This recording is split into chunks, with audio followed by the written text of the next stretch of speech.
I'm Grant Weiga, Golf Course Superintendent at Andersons Creek Golf Club on Prince Edward Island.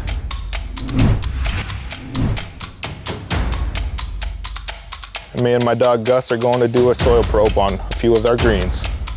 Come on, guys.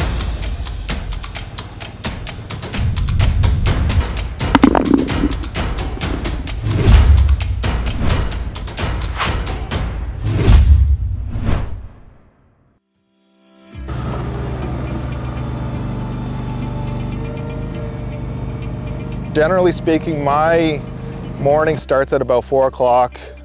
First thing I'm going to come in and do in the summertime is make sure that our pumping system is running, because the water is the lifeblood of our golf course.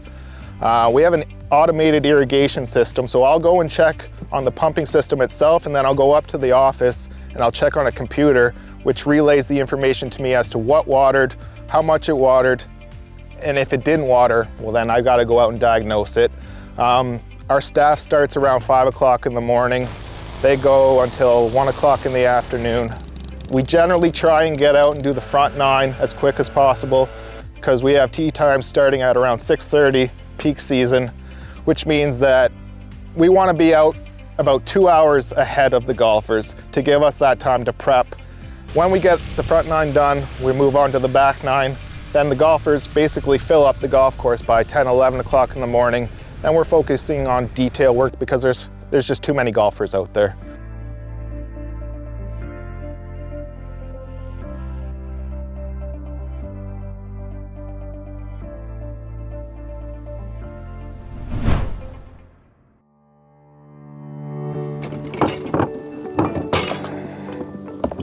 So we cut the pins every day at Andersons Creek. It's a big job, it's time consuming. It takes about 4 hours to do all 18 holes. Basically why we're doing it is to provide golfers with a different challenge every day, as well as displacing the wear and tear that putters and golfers make when they're putting on their golf courses. Basically, the long and short of it is, you've got your cup cutter here.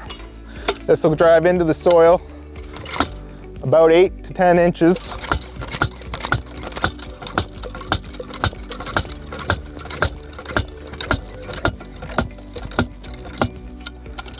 At that point in time, I'm going to move over to the old cup, pull it out, my cup retriever here.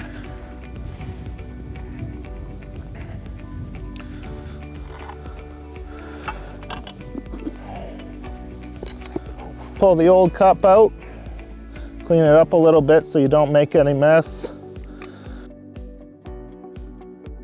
So we use a color system at Andersons Creek for flags. One color represents the front third of the green, another color the middle, another color the back. And what this does is gives golfers a good depth perception as to whereabouts on the green they weren't trying to hit the golf shot.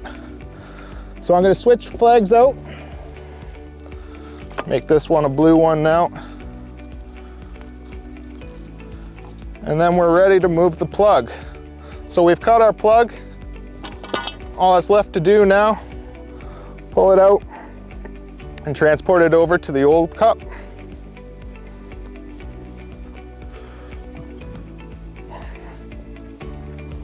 Slips right in like that. You pull the plunger, it releases the plug, and then sometimes you can see that's not a puttable surface, so it does need a little bit of work. Usually just a heel press and it's good to go. Sometimes you might need to pull some of the soil out to reset the depth, but that one looks pretty good. I'm happy with it and we'll move on. So now we're ready to set our new cup. We take this cup, we set it in.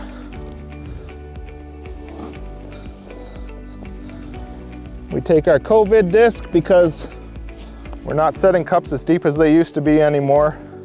This is for golfer safety. It just sits on top of the cup, just like that.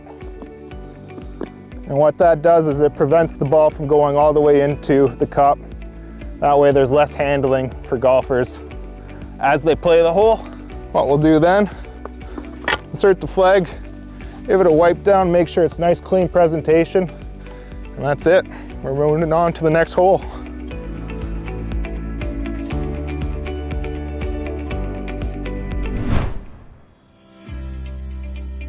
I think that each golf course is like a snowflake. They're so individual. And then when you take a look at the golf course itself, each golf hole is its own separate microclimate. So we're up here on the 15th green, and there's not a whole lot of trees around. So there's a lot of wind and a lot of air movement. Whereas if we get down into the bottom of the course, there's a lot of sheltered areas. There's not much wind movement, so it stays a lot more moist. It stays more muggy in the summer. The humidity level is a lot higher than it would be here, where there's a lot of air movement. So basically what we're doing on an 18-hole golf course is we're managing 18 different holes, and we're doing it trying to achieve the same product, but we're doing it differently.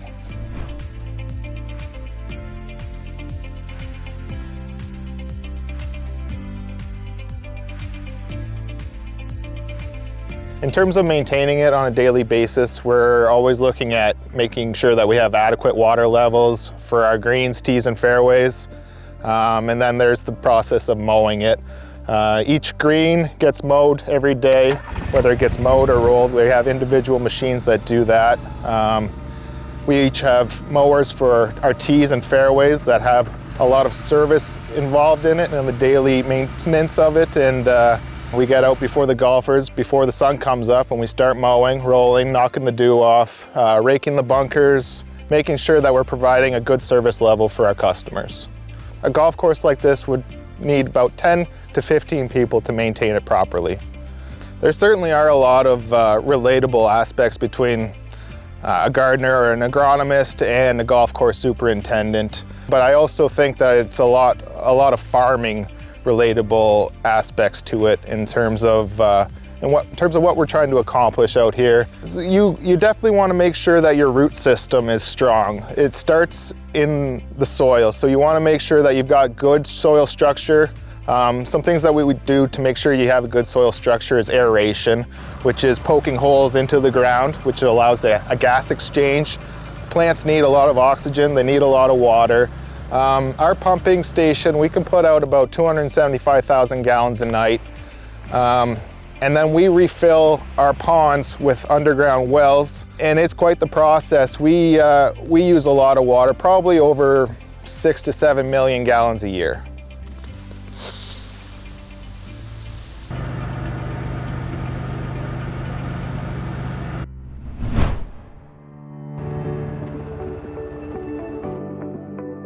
I have here a soil probe.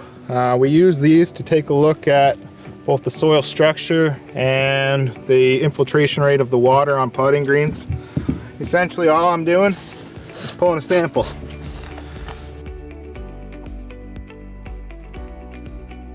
I want to take a look at the composition of the soil. So it looks relatively homogeneous or similar to each and every soil structure that we've got here on the greens, which is good.